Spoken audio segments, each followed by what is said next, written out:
Oh yeah! Bienvenue au second segment de l'épisode 8 de Farouche, enregistré devant public au pub Lacal Zéro Déchet le 20 mai dernier. Cet épisode est une présentation d'Eros et compagnie.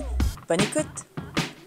De retour à Farouche, le seul podcast au Québec où Mike Ward ne sera jamais invité parce qu'on n'invite pas ça des hommes wesh. Et c'est maintenant l'heure du segment Eros et compagnie, notre commanditaire. Oui! Oui! Nous sommes un podcast québécois. Nous sommes commandités par Eros et compagnie. Oui, à chaque épisode, on a un jouet ou un accessoire, un super cossin, gracieusement envoyé par nos amis chez Eros et compagnie à faire deviner. C'est important de valoriser une sexualité positive, hein, surtout en tant que féministe, parce qu'on sait que certaines de nos consoeurs sont pognées avec des gars qui font pas de quenille. Oui. C'est important pour nous. Donc, je vais fermer les yeux. D'habitude, on se bande les yeux, mais là, il fait trop chaud. Fait que je vais fermer mes yeux et tenter de deviner au toucher quel est le jouet du jour et à quoi il sert. Puis je vais vous faire un petit play-by-play de la situation là, en détail pour les gens qui nous écoutent seulement à l'audio, par exemple. Oui, c'est un bon moment pour vous dire que si vous êtes dans la grande région de Montréal, venez assister au podcast sur place. L'expérience est unique, ne serait-ce que pour le bout Eros et compagnie. Ça vaut la peine. La dernière fois, j'ai deviné un petit pouce vibrateur. C'était incroyable. Oui, un petit pouce collier. Ah oui, un petit pouce collier. Brigitte Pipard est partie avec. OK. Est-ce qu'on est prêt? Oui, on est prêt. Let's go. Okay, ferme tes yeux, là. Check pas. Qu'est-ce que c'est ça? Ça commence très mal. OK. Mon Dieu. Tiens, prends le sac. OK, il faut que je parle dans le micro. OK, c'est beaucoup de choses à penser en même temps. Alors, il y a une boule. C'est vraiment une boule très ronde. C'est-tu une balle de ping-pong? C'est ça, la texture? C'est peut-être ça. C'est un jouet thaïlandais. Oh, OK, je pense que je vois ça. OK, parce qu'il y a comme une ganse aussi. Là, je vais dire n'importe quoi. Non, je l'ai échappé.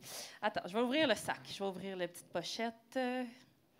OK. Oh, c'est du velours, la petite ganse. Non, mais c'est pas n'importe quoi, Eros et compagnie, là. OK, je pense que c'est attachant. Bon. OK.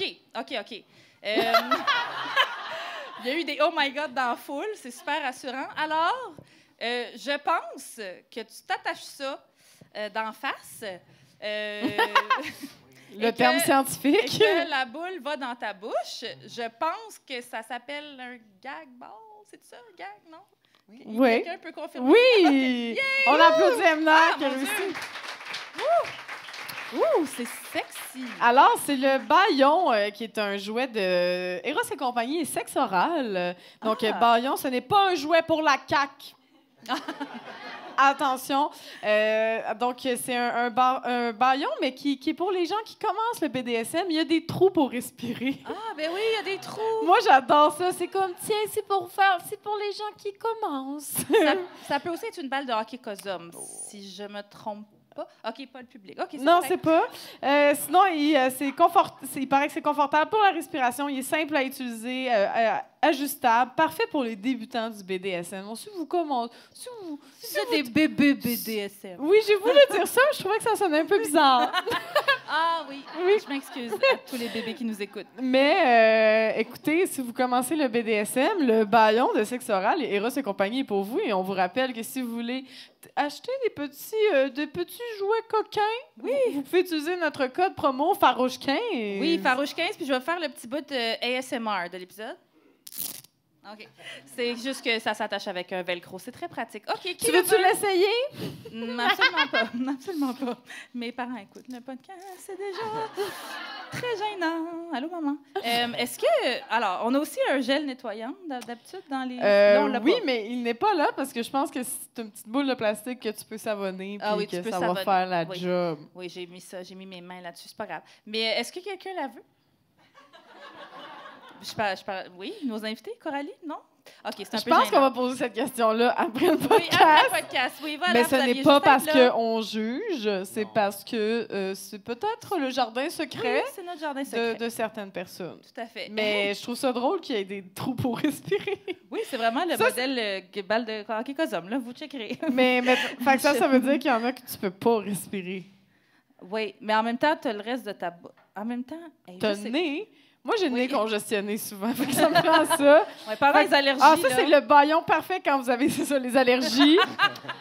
Pensez à Eros et compagnie dans vos moments de congestion quand vous voulez faire du BDSM. Ouais. Merci, Eros et compagnie. Merci, Eros et compagnie. Oh yeah! On est toujours... C'est pas toi qui dis ça, c'est toi. On est toujours en compagnie de Trana Wintour et Marie-Christine Lemieux-Couture. On est rendu au segment entrevue pour apprendre à connaître encore plus la farouche qui sommeille en vous.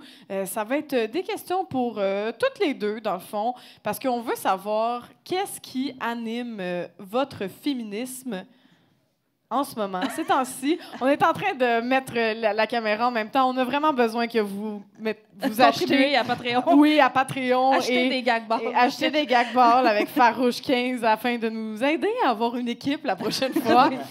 Oui, pour la première saison. question. Oui, qu'est-ce qui anime votre féminisme ces temps-ci? Est-ce que ça peut être quelque chose dans votre vie personnelle, quelque chose au travail? C'est une deep question. Parce que je pense que ma féminisme est vraiment un constant dans ma vie. Okay. Alors, il n'y a pas quelque chose particulièrement en ce moment parce que, sincèrement, et je ne suis pas la féministe parfaite non plus, je ne veux pas donner cette impression, mais je pense que je suis toujours connectée à cet esprit comme tout le temps. Il n'y a pas quelque chose en ce moment qui l'allume en particulier. Évidemment, il y a des choses qui se passent dans le monde qui m'allument, qui me font peur, qui m'enragent. Mais je suis toujours en rage. Oui. Est-ce que ton féminisme descend un peu quand tu vois France-Hélène Duranceau, par exemple? Non, parce que... non, mais honnêtement, mais vis-à-vis elle, une chose que j'aime pas, par contre, parce que pour moi, j'utilise mon Twitter pour me ventiler. Et ce que j'aime pas, parfois, et peut-être il y en aura du monde qui sera pas d'accord avec moi et c'est tout à fait correct, mais j'haïs que parfois d'appeler quelqu'un un bitch par défaut est vu comme pas être féministe. Ouais. Mais je suis désolée, il y a des bitches dans le monde et Duranceau est un des bitches dans le monde. Et c'est pas une bitch parce que c'est une femme, c'est une bitch parce que exactement. Et comme... C'est ça, j'habite avec ma rage. C'est ma rage qui m'allume, oui. J'aime ça. Marie-Christine, y a-t-il quelque chose qui allume ton féminisme ces temps-ci ou en général? La rage, la colère, c'est vraiment comme... Je pense que c'est le fondement du féminisme. Avoue, hein, si t'es pas fâchée, es-tu vraiment féministe? Puis, mais... maintenant que j'ai fini mon livre puis qu'il est comme sorti puis qu'il est comme sorti de mon organisme au complet, c'est sûr que ma thèse est supposée m'occuper. Ouais. Est-ce que ta thèse est féministe? Oui, c'est une thèse féministe. Ah. Est-ce que tu peux nous dire le titre? C'est-tu confidentiel? Tu peux-tu nous dire le sujet? Tu peux-tu nous donner un indice? On peut-tu jouer aux charades? Toi, tu veux jouer aux charades? Oui, aux charades. Boulette, n'importe quoi. OK, un. Oui, premier mot. Oui, j'avoue que c'était pas très audio-friendly pour les gens qui sont pas là. Ça n'a pas marché. Mais donc, c'est ça qui occupe la majeure partie de ton temps en ce moment. Puis pendant que tu écrivais ton livre, là, est-ce que le fait d'écrire un livre féministe, est-ce que c'était comme un peu... Ça canalise? Oui, est-ce que ça canalisait ton féminisme encore plus? Mais... il est un peu spécial, ce livre-là, parce que la moitié du livre est le spectacle d'humour. Donc, ça, c'était déjà écrit. Puis moi, le seul temps que je suis drôle, c'est quand je suis fâchée. Bien dit. Fait que c'est le moteur de mon écriture en général, mais ça a été le moteur de l'écriture de ça aussi. Fait que, c'est sûr que ça canalise des affaires. Je trouve que c'est quand même plus sain que la masculinité toxique qui revient à comme frapper des affaires ou tuer des gens. T'sais. Mais là, au moins, je fais juste rire des gens. Oui, non, c'est bien dit, c'est bien dit. C'est exactement comme ça que moi, puis on gère notre colère aussi. Comme Julien Lacroix, pouette. C'est une blague. On a tendance de penser que la colère ou la rage est quelque chose de négatif, mais justement, ça peut être... un moteur pour la créativité. C'est pas une mauvaise chose. Mais non, moi, c'est ça. Moi aussi, je suis... Mon état d'esprit constant, c'est en tabarnak. C'est comme je suis en tabarnak quand je me lève le matin, je suis en tabarnak quand je fais à manger, je suis en tabarnak quand j'écris.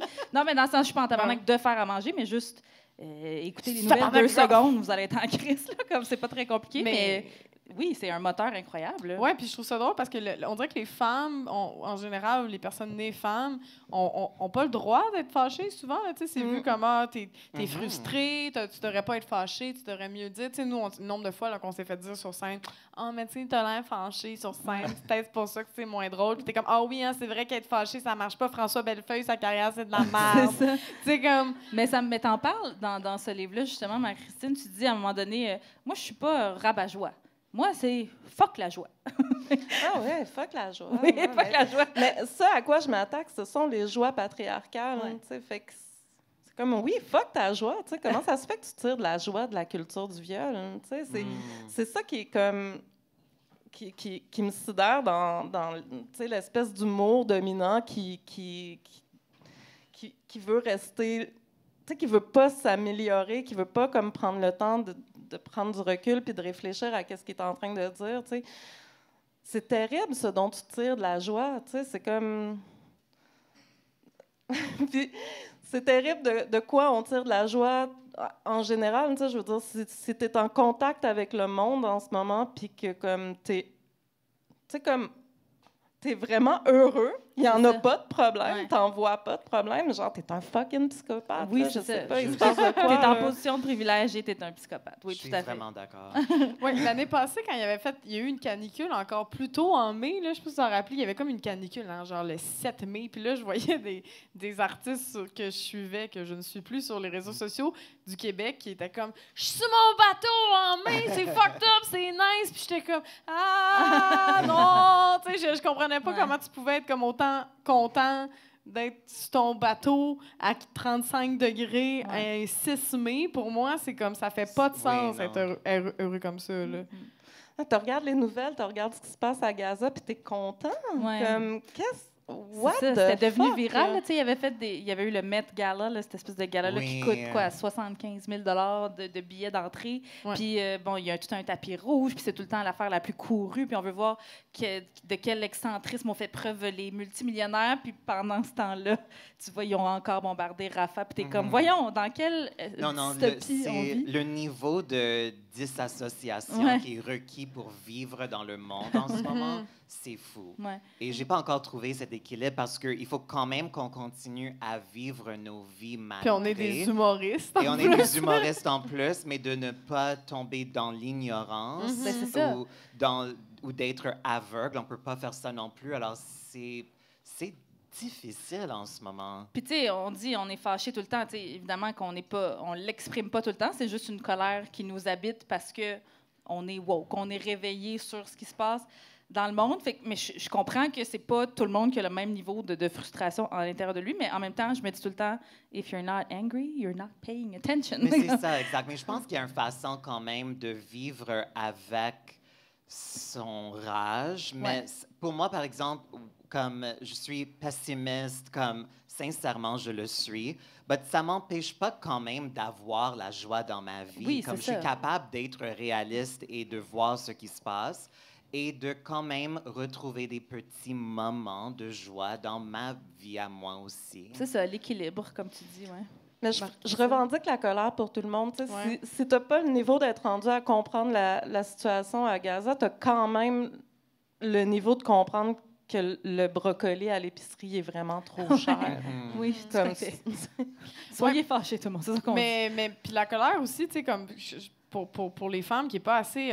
tu sais, c'est ça, c'est comme les femmes, on devrait pas être en colère, alors que la colère, c'est super canalisateur, là, tu sais. Il y a beaucoup... tu sais, moi, j'ai milité dans divers organismes, puis souvent, tu sais, on dit aux écologistes, entre autres, « Ah, vous avez l'air fâchés, vous avez l'air alarmiste. » Mais t'es comme... Et on est en train de crever, mais dans le sens, il faut... Puis cette colère-là, au final, il y en a qui pensent qu'elle bouffe de l'énergie, mais pour beaucoup de personnes, la colère aussi, ça donne de l'énergie. Ouais. Fait qu'il y a quelque chose aussi d'un peu contradictoire. Tu sais, il y a des gens qui vont être comme « Ah, ça sert à rien de dépenser son énergie là-dedans. Mais on ne sait pas à quel point il y a des gens qui cette énergie-là... Tu sais, par exemple, je donne un exemple en ce moment avec les campements là, en Palestine. Il y a du monde qui vont péter des vitres, mettons, aux États-Unis ou ici, là, dans une manifestation. Puis il y a tout le temps des gens pour faire « Ah, mais ça sert à quoi de péter des vitres? Ça sert à rien. Déjà, on ne sait pas qu'est-ce qui change le monde. Là. Si on avait une recette parfaite, on l'appliquerait puis ça serait comme donné. Mais ça se peut que pour quelqu'un, pitcher une brique dans une vitre, ça peut ne servir à rien en ce moment, mais cette personne-là, c'est peut-être ça qui fait qu'elle continue à militer. C'est peut-être ça qui fait qu'elle aime ça, aller dans les manifestations. Puis c'est peut-être ça qui fait qu'elle va continuer à militer plus longtemps, alors que si on lui dit non, non, ta colère, tu n'as pas le droit de la sortir, bien, peut-être que cette personne-là va se démotiver aussi. Fait que je trouve qu'il y a quelque chose de très énergisant dans la colère qui n'est pas nécessairement qui fait pas perdre de l'énergie, alors que tout le monde pense ça un peu, là, de comme, ah non, c'est ça, perds pas ton temps là-dedans, alors que, ben non, j'ai envie d'être fâchée, puis je trouve ça le fun, puis moi aussi, que je suis drôle quand je suis fâchée, fait que je trouve ça drôle que t'en parles, parce qu'il y a quelque chose de... Envoyer chier du monde, puis roaster du monde, c'est forcément drôle, fait que pourquoi on le fait pas plus souvent, hein? Oui, puis puncher up, là, c'est la fameuse expression exact, puncher up, rire toujours. des personnes en position de pouvoir, ça nous donne une espèce de pouvoir à nous, justement, ça. qui n'en auraient pas autrement. Voilà, excusez. C'est pour ça que je fais beaucoup de blagues sur Jennifer Lopez. Oui, on punch up sur Punching J-Lo. up, oui. Punching up. Mais Marie-Christine, t'en parles. C'est comme si tout était relié dans cette conversation-là, parce que j'ai noté justement... parce que ça me faisait penser, c'est ça. Nous, on est des humoristes féministes, toujours en tabarnak, puis on se fait souvent reprocher, tu sais, de pas sugarcoater la réalité, tu sais, puis sûrement dans d'autres milieux que l'humour aussi, ça doit vous arriver, puis parce qu'il faudrait tout le temps épargner l'ego de la personne qui reçoit ce que nous, on veut dire. Puis Marie-Christine, tu dis dans ton essai, pourquoi est-ce qu'on exige des voix marginalisées qu'elles créent les conditions d'un échange sain? Et pourquoi est-ce qu'on devrait discuter gentiment avec des murs? Fait que je me demandais, c'est-tu ça, la diversité des tactiques? C'est comme, il y a des femmes qui donnent le sein au mascu, puis il y en a d'autres qui brûlent leur terrain de golf pendant qu'ils sont en train de faire un 18 trous. Je sais pas. Je propose des idées, moi, aujourd'hui. Mais c'est ça, c'est comme, c'est beaucoup mettre de pression sur les épaules de la personne qui vit les marginalisations. Puis, tu sais, il y a une raison, historiquement, tu sais, pourquoi on dit, mettons, ça sert à rien de briser des vies de banque, la colère, ça sert à rien. Pourquoi on dit ça? Pourquoi on veut faire croire ça aux gens, c'est que tous les changements sociaux sont venus par de la colère, sont venus par péter des vitres de banque. Qu'est-ce que vous pensez qu'elle faisait, les suffragettes? Oui. Genre, elle flattait des lapins? Non! C'est ça, elle n'a pas demandé gentiment. Là. Non, c'est ça. Ils sont pas arrivés avec comme « Hey, s'il vous plaît, ce serait le fun qu'on ait le droit de vote. Est-ce que vous allez nous le donner? » Ça n'a jamais marché de même. Je pense... Martin Luther King n'était pas... dans le sens, il était fâché. À un moment donné, lui, on l'a pas écouté parce qu'il était doux, puis on l'a pas laissé faire.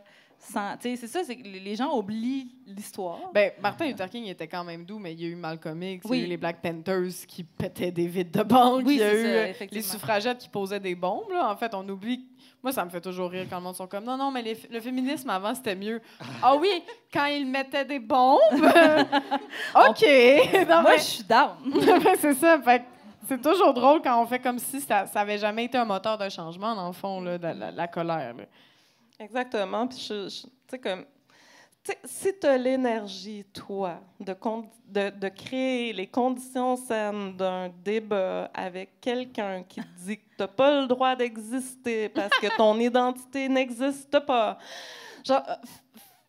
Encore une fois, tu sais, good for you. Genre, chacun ses petits plaisirs coupables. Tu sais, j'ai pas ce niveau de plaisir dans la torture verbale. Tu sais. Fait que moi, je revendique le droit de comme cracher dans la conversation. Fait que, tu sais, pourquoi je discuterais avec quelqu'un qui veut pas que j'existe, tu sais? Ouais. J'avais vu un extrait de Rose McGowan. C'est ça son nom? Oui, la fille qui jouait dans Charmed. Ah oui. Dans le nouveau Charmed, en tout cas. Puis c'est elle qui a parti MeToo un peu, là, qui en a parlé beaucoup. Puis elle a fait... tu parles d'Alyssa Milano, toi? Non, t'as raison. Non, OK, pardon. Ouais. Puis elle a popularisé le mouvement. Oui, elle a popularisé le mouvement MeToo. Puis à un moment donné, elle se fait être dans une entrevue, là, tu sais, back then, en 2017. Puis là, elle se fait dire « Pourquoi vous faites ça? Puis ça n'a pas rapport. » Puis elle est juste fatiguée. Puis elle est dans un truc de télévision nationale. Puis elle fait... J'ai pas envie de vous parler. Ouais. Elle a juste cette émotion-là. Puis tu vois que la personne au téléjournal, elle capote parce qu'elle est comme non, là, j'ai besoin... débattre. Oui, il faut débattre. Puis elle est comme je vais pas débattre. Désolée. Puis elle s'en va. Elle fait juste comme je vais pas avoir la... Fait que je trouve ça drôle aussi on a le droit de jeter l'éponge aussi là, quand ça nous tente pas. Puis si on n'a pas envie d'être provoqué puis piqué, c'est bien correct aussi. Là. Oui, Martine Delvaux, elle disait dans l'épisode, il y a 2 épisodes, là, quand celles qui l'ont écouté, elle disait quand il y a des messieurs là, problématiques qui lui demandent d'expliquer une énième fois le féminisme, elle est comme non, va lire des livres. Oui. Elle fait juste leur répondre ça, puis ça les fâche. Là, sont comme non, c'est qu'à un moment donné, j'ai pas le temps. Là. J'ai autre chose à faire. C'est incroyable tu sais, comment ça rend les petits messieurs agressifs de leur dire « Google est ton ami ». Oui. Puis après ça, c'est moi qui est fâchée. Oui. C'est moi qui est agressive, je ne pense pas, Paul. Paul. Puis Jacques. Est-ce que vous avez une bonne anecdote, sinon, d'un homme qui vous coupe la parole ou qui vous explique des affaires évidentes? C'est comme, tu sais, une petite anecdote machisme, le fun, là. De mansplaining. De mansplaining, un peu. Je peux y aller. Oui, vas-y, Marie-Christine. Il y en a tellement. Une petite anecdote de mansplaining. Donc... Ça se passe en 1980. C'est ça. J'étais dans un colloque et je donne une communication sur un peu le sujet que je traite dans ma thèse, mais un sujet isolé. Donc, comment les biais cognitifs sont codés à même les plateformes de discussion, puis comment, en retour, ça vient à coder nos propres discussions, donc ça agit sur notre cerveau. Donc, je suis en train de parler de biais cognitifs et de trucs comme ça, comment ça interagit, l'outil, Puis, je finis ma communication, je m'en vais m'asseoir sur le côté. Un jeune homme vient me voir et son commentaire sur ma communication, c'était de me dire est-ce que tu sais... Ah, ça commence très mal. Qu'en anglais, belief, ça ne veut pas exactement dire croyance en français. OK. Toi, tu es là, tu viens de donner une conférence de combien de temps? 1 heure, 2 heures? C'est 20-25 minutes d'habitude dans une communication dans un colloque. C'est assez straight to the point. Puis lui, ce qu'il a retenu, c'est ta traduction du mot croyance. Oui, belief, ouais. que j'ai traduit sous le... En fait, j'ai utilisé fausse croyance. Outrage. Outrage. Mais ils savent-tu qu'on veut pas leur opinion? Je sais pas. Mais est-ce qu'ils savent que comme les langages sont différents, il n'y a aucune bonne traduction de belief en français? Puis il y a un gap entre les langages. Mais c'est aussi je sais pas. Vous, est-ce que vous appréciez quand quelqu'un vient, un homme, on va le dire, là, vient vous parler, mais commence par dire est-ce que tu veux que est-ce que tu me permets, ou est-ce que vous aimeriez mieux, genre non, viens juste pas me parler, suppose que j'ai pas envie. Parce que là, il te l'a pas demandé, mais mettons qu'il te l'avait demandé. Hey, Marie-Christine, j'ai un fun fact linguistique pour toi. Je sais pas. Quand ils font ça, c'est même pas c'est dans jamais l'esprit d'obtenir notre consentement, c'est juste pour leur mettre plus à l'aise. C'est vrai. Parce qu'ils vont pour dire, j'allais demander. Et je pense que they're banking dans notre inconfort dans cette situation. On va juste dire oui parce que c'est trop malaisant de dire non. Oui, c'est vrai. Moi, il y avait récemment dans une loge, il y a quelqu'un qui arrêtait pas de dire, parce qu'il sait que je suis full féministe, puis il était comme là, fâche-toi pas, là. Mais puis là, il faisait une. Puis j'étais genre fuck you, je vais me fâcher. Puis c'était zéro fâchant, là, ce qu'il disait, mais à toutes les fois qu'il commençait une phrase, il disait je veux pas te fâcher. Non, mais on dirait qu'il cherche, par exemple. Mais c'est ça, c'est comme tu veux-tu que je flippe une table, on va le faire, ça va me faire plaisir, là. Non, puis, je l'ai senti comme ça parce que comme il n'y avait pas une vraie volonté de discussion. Tu viens me stater un fact, tu sais, comme... Qu'est-ce que je suis supposée faire avec ça, me sentir mal, leur remettre en question l'entièreté de ma pensée, tu sais? Moi, je dis toujours à ma fille, si tu peux avancer dans la vie avec la confiance en toi d'un homme médiocre, hein, tout va bien. C'est la clé. C'est la clé.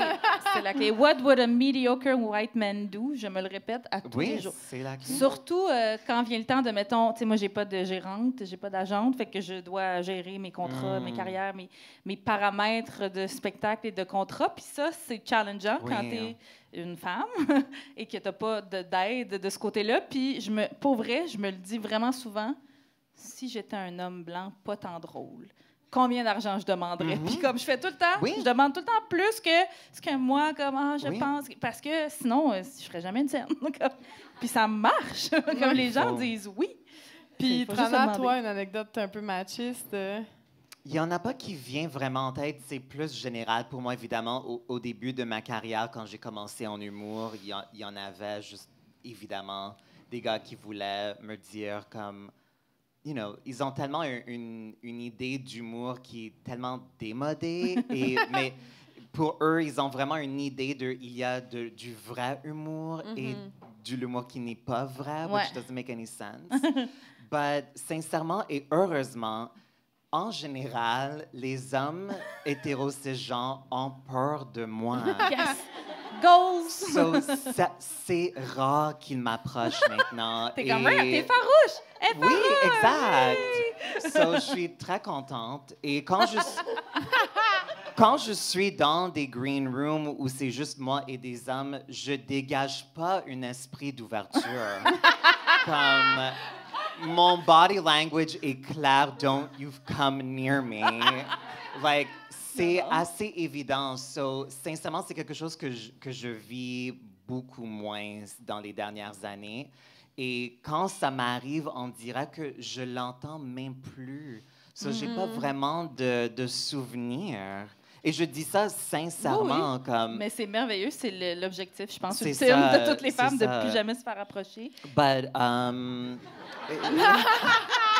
Je l'ai dit vraiment inconsciemment en plus, je m'excuse.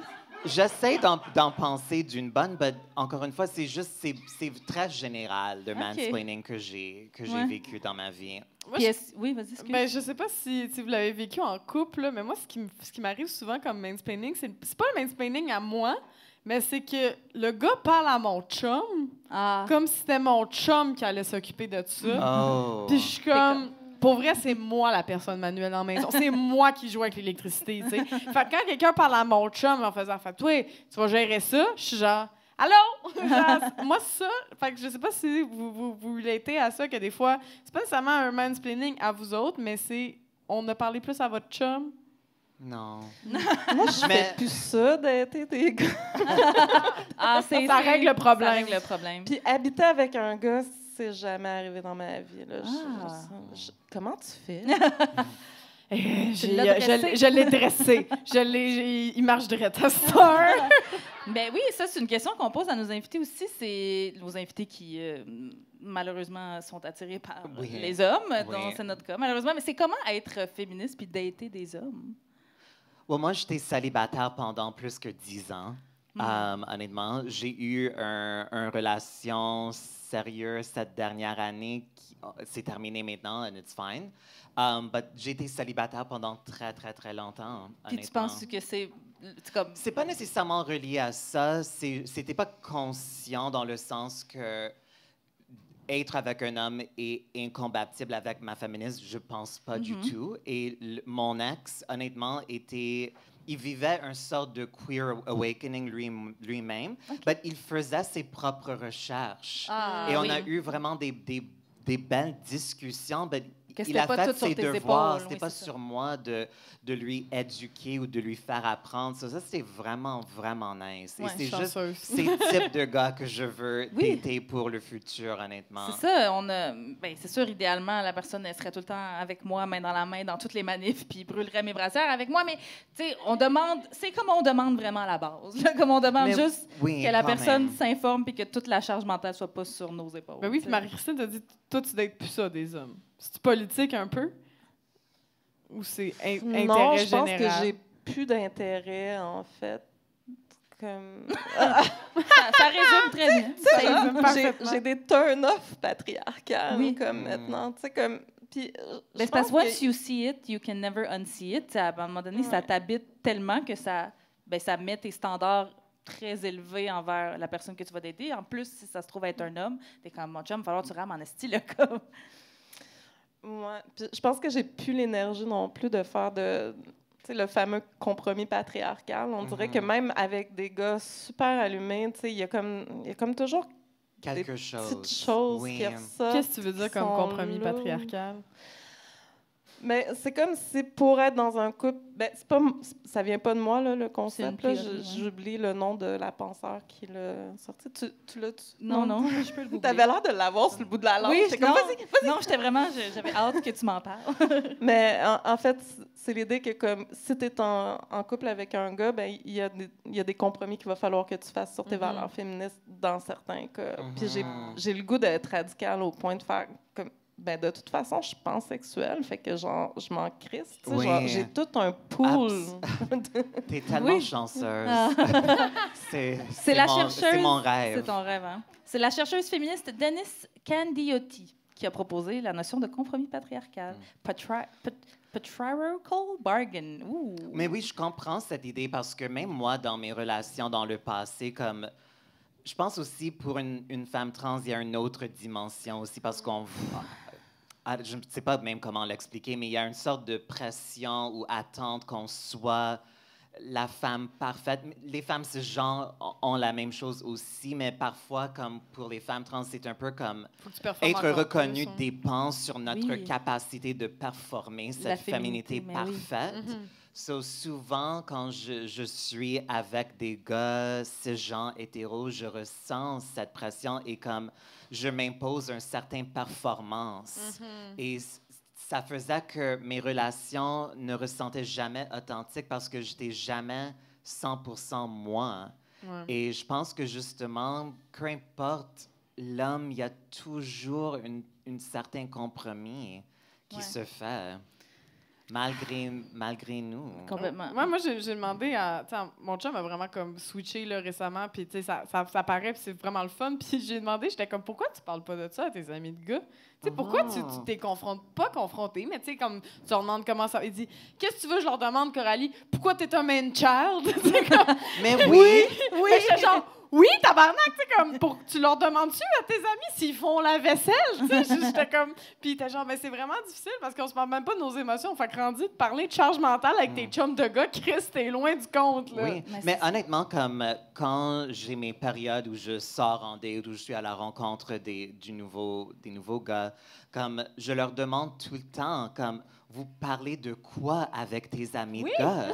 Et honnêtement, souvent, c'est rien. Nintendo. Et s'ils ont même des amis proches, qui fait peur parfois aussi, comme je pense que beaucoup de gars qui sont en couple avec une femme, la femme devient leur meilleure amie. Et comme, c'est ça, c'est l'amie, c'est la psy, c'est la confidente. C'est ça, exactement. La mère, mais comme, je pense qu'en général, peu importe l'identité de genre ou de sexualité de la personne avec qui tu sors, je pense que c'est parfois ou souvent un red flag s'ils n'ont pas une sorte de cercle d'amis ou de support dans leur vie à part toi. Oui, vraiment. Ben, puis s'il n'y a pas d'amis de femmes, là, tu sais, moi, ça, là, un gars que tu vois qui n'a pas d'amis de filles puis que les seules personnes qu'il voit, c'est sa mère puis sa blonde comme femme autour de lui, je suis comme... Toutes tes relations sont genre vagin-related, là. Comme, tu peux pas... tu sais, genre, t'es supposé, comme, avoir des amis de femmes en général pour, comme... je sais pas, tu sais, c'est comme, il y a quelque chose de très red flag de si t'as juste des amis d'une sorte. Puis en général, là, la diversité, là, tu sais, c'est comme bizarre d'avoir quelqu'un qui a juste des amis blancs aussi, là. C'est juste comme, OK, t'as-tu déjà été dans un party? T'as-tu déjà rencontré des gens? T'es-tu allé à l'école? Parce que sinon, il y a une fermeture que c'est difficile d'avoir accès, là, des fois, là. Moi, je suis malheureusement sur les applications de rencontres en ce moment, puis...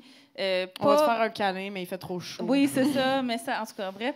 Et on dirait que je sais pas s'il y en a qui relate à ça, je suis là-dessus dans l'espoir de tomber sur des gars que je connais déjà un peu, parce que je veux pas la charge mentale de te rencontrer un inconnu puis de devoir partir à zéro sur...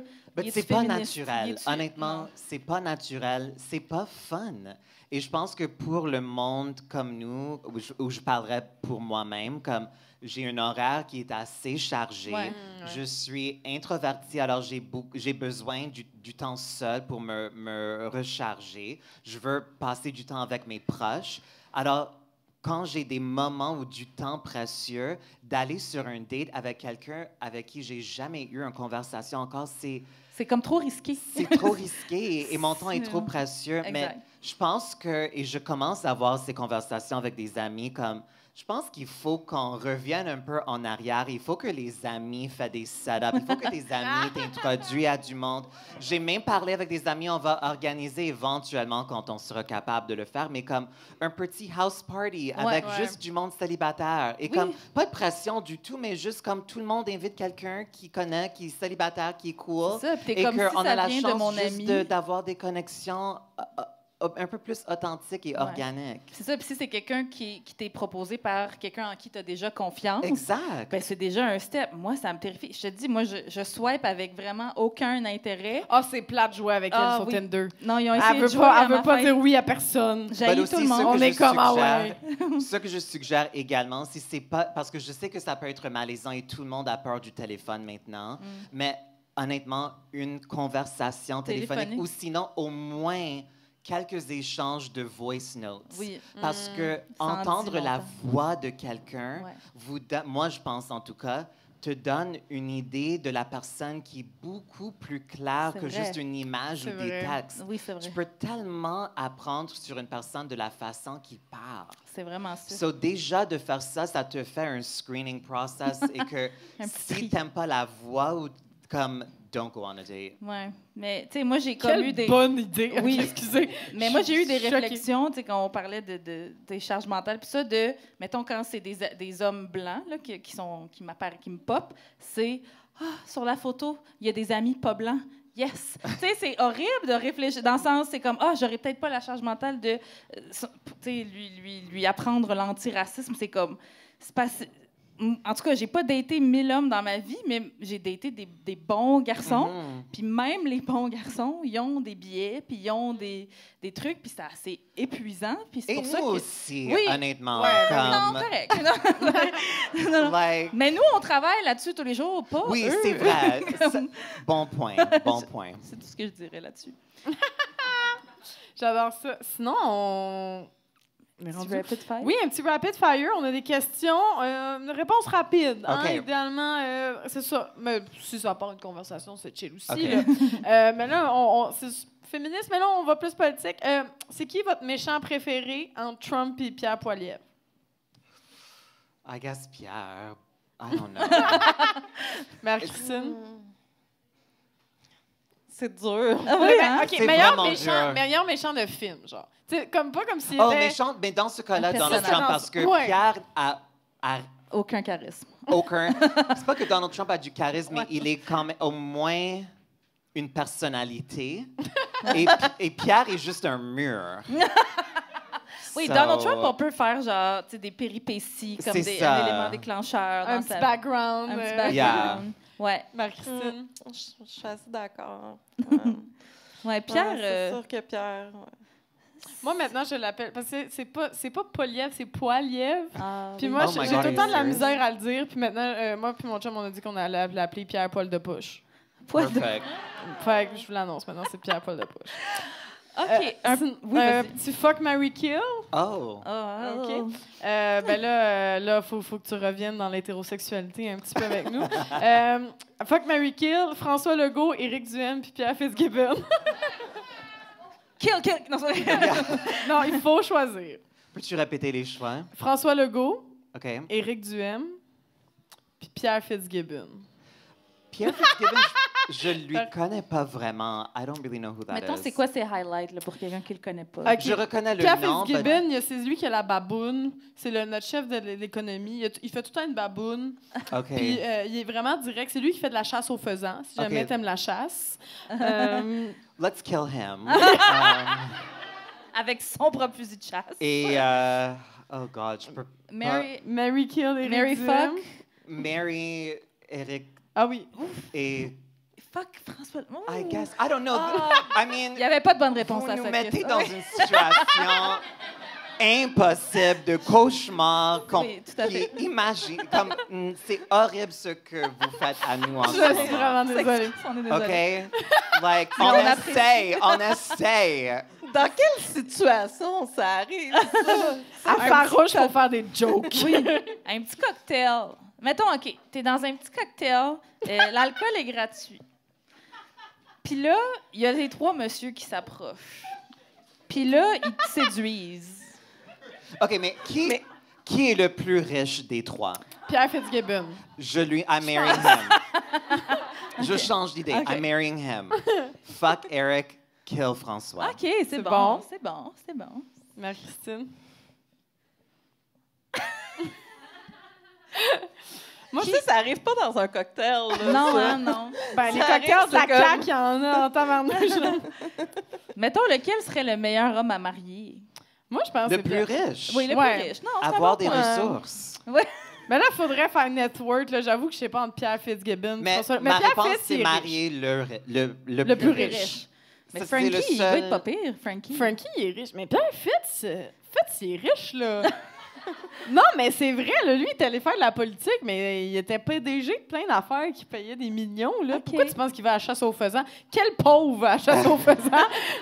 Très bon Tu vas point. dans un schlaga qui fait la chasse aux faisans, tabarnak? C'est un Je très penserais bon point. pas, là. Ouais. Ouais. Mais Fitz, il est comme direct. Moi, je l'aime, Fitz. Fitz, il a dit que ça prenait 50 % moins de chars au Québec Oui. l'année passée, puis j'étais comme, oh my God, je suis rendu caquiste. OK. Ben, est-ce qu'on oublie... Est-ce qu'on Ouais, ouais, on c'est arrête correct. la torture ou On est-ce qu'on arrête la oblige- torture. OK, on À arrête moins la que tu- torture.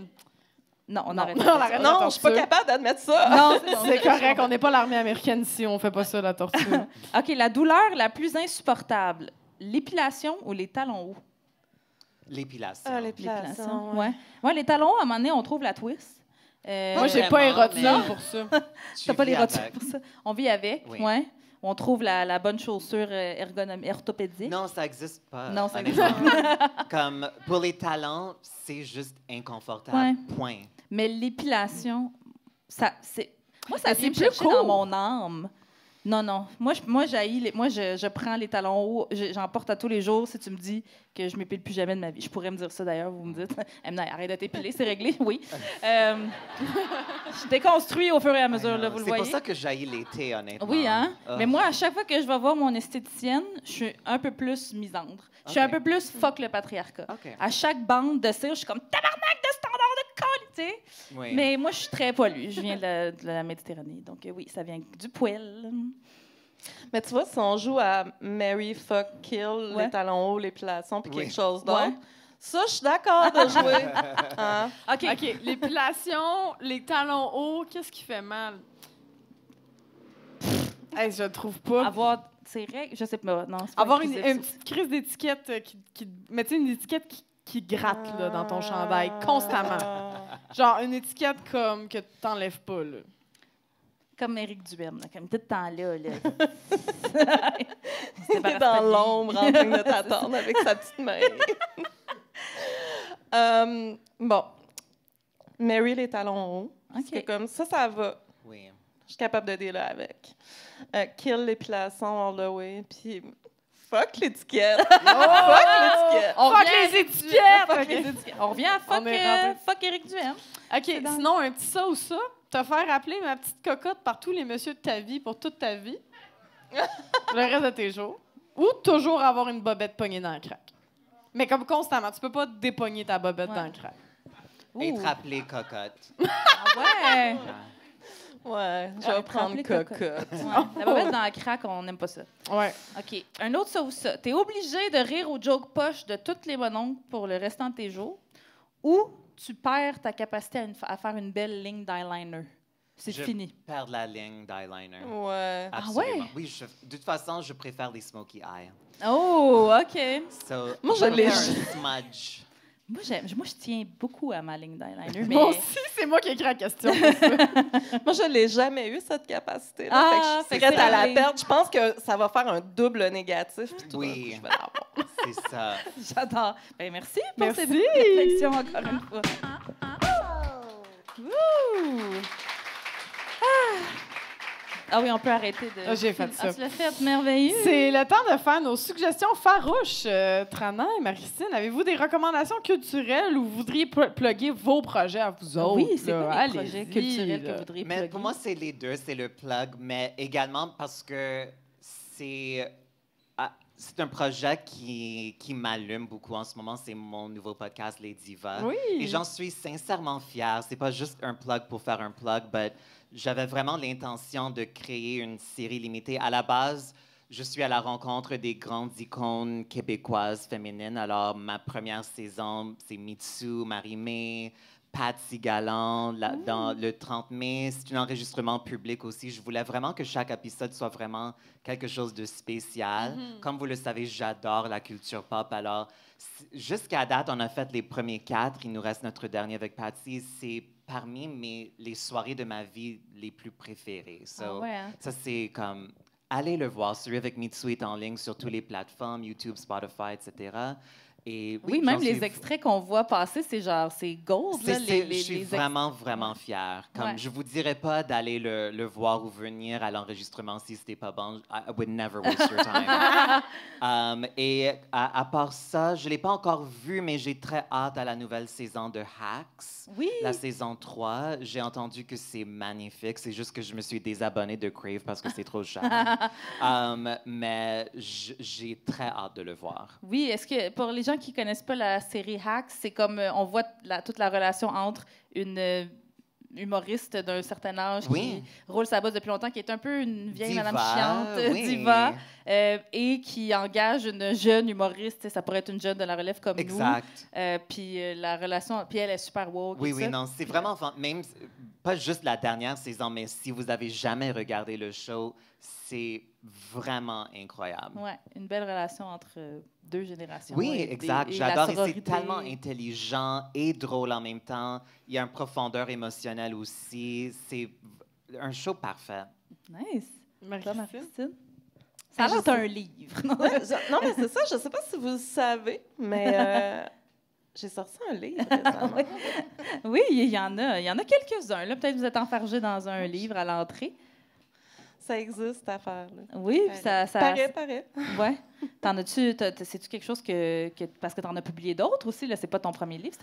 Non, c'est mon 3e. C'est ça. Avant, c'était des romans que tu publiais? Les 2 autres, c'est des romans? Oui, des romans hybrides, là, ça. Roman hybride, attends, explique-nous ça, c'est quoi un roman hybride? Ben, j'ai comme la fâcheuse manie de, comme, mêler les formes ensemble, tu sais, comme fait que oui, mon premier roman est comme vraiment un roman... tu sais, c'est un road novel, là, fait que c'est assez linéaire et tout, mais il est entrecoupé avec comme des aphorismes un peu partout dans l'œuvre. Puis mon deuxième, ben, je sais pas si on peut dire que c'est un roman parce qu'il est entrecoupé avec de la poésie, des scénarios, fait que c'est un peu des petites formes. J'aime ça, créer des petits objets qui se peuvent pas. Créer des petits objets qui se peuvent pas, j'adore, c'est poétique. Est-ce qu'il y a une œuvre culturelle qui n'est pas écrite par toi, qui serait moins bonne, évidemment, mais que tu recommanderais? Non, mais c'est terrible en ce moment parce que j'apprends à parler coréen. Fait que tout ce que je fais, c'est... Tout ce que je consomme à part des livres, c'est des fucking K-dramas super patriarcales. Ah ouais, hein? Mais j'ai des amis qui trippent sur ça aussi. Ça a l'air que c'est vraiment fun et bon. C'est vraiment le fun et bon. C'est ça le pire. C'est comme du junk food. Des mauvaises séries, là, c'est comme un gros burger. Comme moi, je suis en train de regarder présentement la 2e saison de MILF Manor. Ouh! C'est horrible, mais tellement bon en même temps. Ça résume bien. Puis le K-drama atteint un... Tu sais, mettons, là, quand j'étais jeune, ma mère écoutait des trucs, là, genre Les Feux de l'amour, Top Model, ces affaires-là. Mais là, c'est comme un autre level. Là, oui, ils sont vraiment créatifs. Ouais. J'ai écouté juste une émission de coréenne dans ma vie, puis j'étais comme... Wow! J'étais genre... Ils brisent, comme ils vont dans des codes... Tu sais, oui, ils gardent les codes super patriarcales puis super genrés, puis ça, mais ils vont dans des endroits, je sais pas, ça me fascinait. Mais des fois, ils déconstruisent un peu aussi, là, comme il y a une modernisation de la culture qui se passe aussi. Là. Mais tu sais, si vous voulez vous pitcher comme dans le bain puis essayer quelque chose, récemment, ce qui vient de sortir sur Netflix, c'est Queen of Tears. C'est comme le gros numéro 1 en Corée en ce moment. Honnêtement, moi, je vais le regarder. J'ai hâte. Tu me donneras des nouvelles. Ça se peut pas. Queen il y a of Tears. tous les codes de l'impossible, de tu sais et que tu peux pas, qu'il n'y a pas d'allure. Et j'imagine qu'il y a des sous-titres dans différentes langues qu'on peut choisir. Oui, celui-là, il est traduit en anglais en plus. Parfait. Tu peux l'écouter en anglais ou sinon, il y a les sous-titres. Parfait. Queen of Tears, on note. Moi, je voulais vous parler d'un podcast qui s'appelle le Lucide. Non, c'est pas vrai. Je ne l'ai pas dit au complet, ils ne peuvent pas référencer. Non, c'est un podcast français sur lequel je suis tombée qui s'appelle Vénus épilotait la chatte. Déjà, le titre... Prix Nobel, OK? C'est un podcast qui déconstruit l'histoire de l'art occidental en proposant un point de vue féministe et inclusif. Puis moi, j'ai étudié en com, hein, fait que je connaissais pas grand-chose à l'histoire de l'art, puis c'est super accessible. Il y a des épisodes sur Frida, sur Picasso, sur des artistes que même les newbies, on a déjà entendu parler un peu. Puis ça dit que, bon, c'est largement basé, que l'art est largement basé sur le patriarcat et la colonisation, puis ça a contribué à normaliser la domination masculine et la blanchité comme la référence unique et neutre, et c'est important d'en parler pour mieux comprendre ce qu'on regarde et se réapproprier tout ce patrimoine commun. Donc, je vous suggère Vénus si pilait-elle la chatte, j'adore le redire dans ce micro. Puis je voulais aussi faire, bon, on est le 20 mai aujourd'hui, puis on a appris aujourd'hui le décès de Caroline Dawson, qui est une autrice formidable, qui a écrit, entre autres, un livre, moi, qui a changé ma vie, qui s'appelle « Là où je me terre ». Elle a écrit d'autres œuvres aussi. Moi, il y a vraiment un avant et un après lecture de ce livre-là. Je me suis sentie vue, je me suis sentie entendue, puis elle m'a donné l'envie de raconter mon histoire aussi. Je pense que ça a fait cet effet-là à plein de monde. Fait je voulais juste rendre un petit hommage à Caroline Dawson. On pense à elle et à ses proches. Toi, Coco? Moi, j'ai vu le documentaire La Manosphère pour comprendre les masculinistes sur les réseaux sociaux, sur Internet. C'est un documentaire de l'actualité qui était sur Télé-Québec, qui est gratuit, mais c'est un documentaire de 2018, fait que c'est pas rassurant parce qu'on sait que c'est pire aujourd'hui. Puis, je vous le recommande si vous voulez fesser dans les murs. Je pense que c'est bon avant un entraînement, si on a besoin d'un peu d'énergie. Mais à part ça, c'est quand même assez déprimant. Puis j'avoue que j'ai pas full le temps de consommer de l'art ces temps-ci parce qu'on est un peu dans le jus. Mais j'aimerais encourager le monde à supporter la grande mobilisation, qui est dans le fond une mobilisation pour le milieu des arts vivants. Il commence à avoir des manifestations un petit peu partout. Puis il y a des manifs qui demandent dans le fond un meilleur soutien aux arts vivants de la CAQ. Donc regardez ça sur les réseaux sociaux. On demande 100 millions de dollars d'avantages à la CAQ dans les arts. Fait que surveillez ça pour après ça qu'on vous donne des références culturelles à aller voir parce qu'ils vont avoir eu leur subvention. Tout est dans tout. Tout est dans tout. Sinon, je me permettrais une shameless plug. Hein? C'est notre podcast, on fait ce qu'on veut, après tout. C'est le dernier épisode régulier de la saison. Après ça, on part faire le tour des festivals du Québec et on commence à Hochelag, grande région du Québec, dans le cadre du Minifest, hein, le festival indépendant vraiment cool qui se passe à Montréal. On fait Farouche le 21 juin à 19h. C'est gratuit. Et scoop! Notre invité sera nul autre que Rouba Gazal, la prochaine co-porte-parole du Boys Club de Québec Soldat. Québec Soldat. Sinon, on a plein de shows, Minifest aussi. Oui. Donc, on a l'été des frustrés, le cabaret d'humour pour salles gauchistes. Puis, on anime aussi le show 60 filles sur le pacing, hein, 60 filles en 60 minutes. Petit clin d'œil à notre page Pas de filles sur le pacing. Sinon, il y a aussi d'autres shows qu'on n'est pas nécessairement ensemble. Moi, je fais un 30-30 avec Fred Savard. C'est l'autre homme que j'apprécie seulement. Et toi, tu fais Fuck la culture du biol aussi. Au Minifest, checkez ça! Oui, fait que c'était les suggestions farouches, la gang, pour aujourd'hui. Oh yeah! Et on termine ça avec ton édito, Emna. Oui, notre rêve. Ils nous ont volé notre rêve. Cette constatation-là, je l'ai faite récemment avec des amis puis des anciennes collègues journalistes sportives. Notre rêve de vivre de nos premiers amours et de connaître une douce et florissante carrière, ben, on nous l'a arraché. Je l'ai déjà dit à ce micro, humoriste, c'est pas mon premier barbecue. Hein, avant d'être payé en coupon de bière cheap et d'avoir constamment peur de me faire frencher de force dans une loge, j'étais journaliste sportif, hein, principalement de hockey. Je venais d'avoir 20 ans. J'avais juste 1 an de bac en journalisme dans les murs bruns de l'UQAM derrière la cravate. Puis je réalisais déjà un de mes objectifs, être payé pour écrire des articles sur le sport. Puis au fil des ans, j'ai coché toutes les autres choses que j'avais sur ma bucket list. Hein. Suivre les activités du Canadien de Montréal, interviewer mes idoles, dormir dans des hôtels 5 étoiles, mais juste 3 heures parce que je travaillais à peu près 21 heures par jour. Couvrir une finale de la Coupe Stanley. Check, check, check, check. Mais j'aurais dû aussi mettre sur ma liste être respectée par mes collègues masculins. Pas sûr que j'aurais pu le cocher, celui-là, par exemple. J'ai écrit mon dernier article en septembre 2018, environ 10 ans après mes premiers pas dans le milieu. Je voulais pas partir. Je voulais pas les laisser gagner. Il y a des jeunes filles qui m'écrivaient pour me dire que je les inspirais à devenir journalistes sportives à leur tour. Comment est-ce que je pouvais les abandonner? J'ai essayé de rester. J'ai étiré l'élastique jusqu'au bout, aussi longtemps que j'ai pu, mais il a fini par péter. J'étais épuisée. Mon burn-out était en burn-out. J'ai pas été capable de regarder du sport à la télé pendant 1 an après ça. Je me suis promis que je remettrais plus jamais les pieds dans un aréna de hockey. Ce milieu-là m'avait brisé, dépouillé de toute confiance en moi, piétiné le cœur, puis tout ça parce que j'étais une femme. Puis c'est tellement fucked up que ça m'a pris du temps à le réaliser, mais j'en suis aujourd'hui convaincue. La misogynie, c'est partout, c'est tout le temps, mais dans le milieu du sport, elle est particulièrement top-notch. Un véritable modèle de haine envers les femmes, le nec plus ultra du sexisme à peine voilé.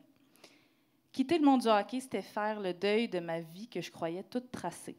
Le deuil d'une carrière pour laquelle j'avais travaillé tellement fort.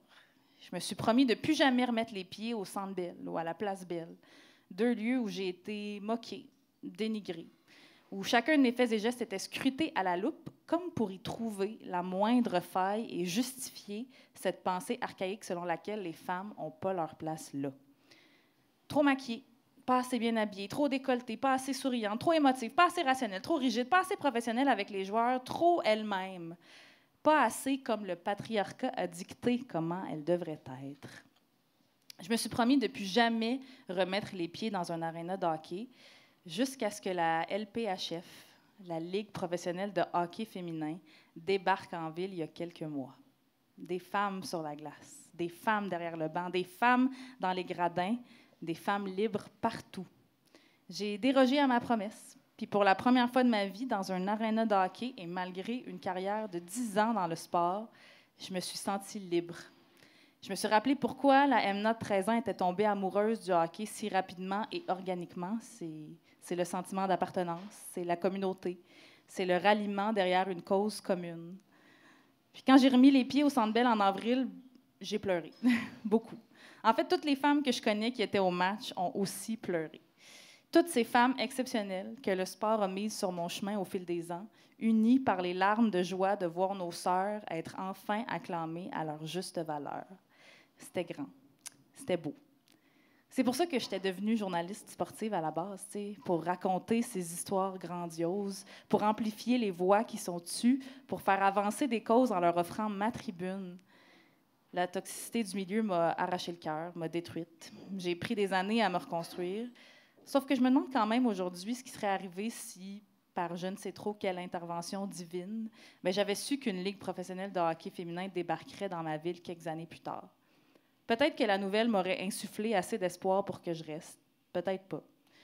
Après tout, j'ai des anciennes collègues qui travaillent encore dans le milieu aujourd'hui, qui détiennent tout le talent et l'expertise nécessaires pour couvrir le hockey féminin, puis qui ont été lâchement tassées pareil, comme des vieilles guenilles.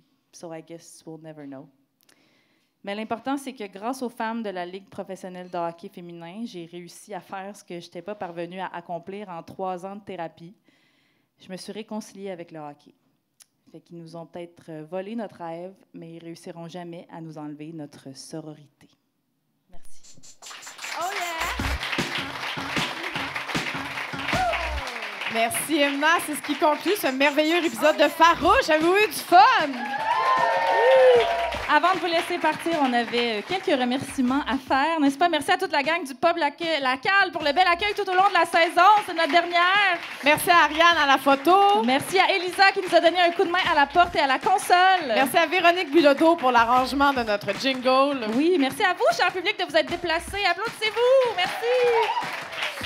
Merci aux fabuleux auditeuristes du podcast qui nous écoutent, à tous les merveilleux abonnés Patreon qui nous ont envoyé des belles contributions et celles de 5 $ par mois et plus se méritent un fabuleux remerciement en ondes. Oui, fait qu'on en a encore 4 nouveaux nouvelles ce mois-ci. Oui, on peut les applaudir pendant ce temps-là. Merci à Danae Vandal, Audrey Gosselin-Pellerin, Alexandra Villot, Antoine Quirion-Couture, Francis Lalonde, Marie-Ève Peck, Isabelle Giguère, Marie-Pierre Isabelle, Marie-Hélène Laperrière, Isabelle Perrier, Karine Blanchette, Champagne éco-anarchiste, Soraya Elbekali, Catherine Jourdouin, Mathieu Gaulin, Ben et Joël, Raphaël Royer, Charles Turcotte et Marie B. Si vous voulez qu'on vous nomme vous aussi, abonnez-vous à notre Patreon. Farouche. Oui, puis merci à toi, My Sister from Another Mother, Coralie Laperrière, tout le monde. Merci à toi, Emna Chaud. Merci aux invités, Trana Winto, Marie-Christine Lemay Couture. On lit votre livre, on écoute votre podcast, on vous suit sur les réseaux sociaux. Vous êtes fabuleuses. Merci également à Eros et compagnie pour leur appui au podcast. Pour votre magasinage coquin, n'oubliez pas, Farouche 15. Puis comme on vous disait, c'est notre dernière de la saison régulière, mais les billets gratuits pour Farouche au Minifest en juin et pas gratuits pour le Longueuil Comic Fest en juillet sont déjà dispo dans notre bio Instagram. Vous irez voir ça. Merci encore à toute la gang pour une dernière fois cette saison à la cale. C'est le temps de chanter puis de taper dans vos mains pendant qu'on fait jouer notre Jingle. Bonne fin de soirée tout le monde. À la prochaine.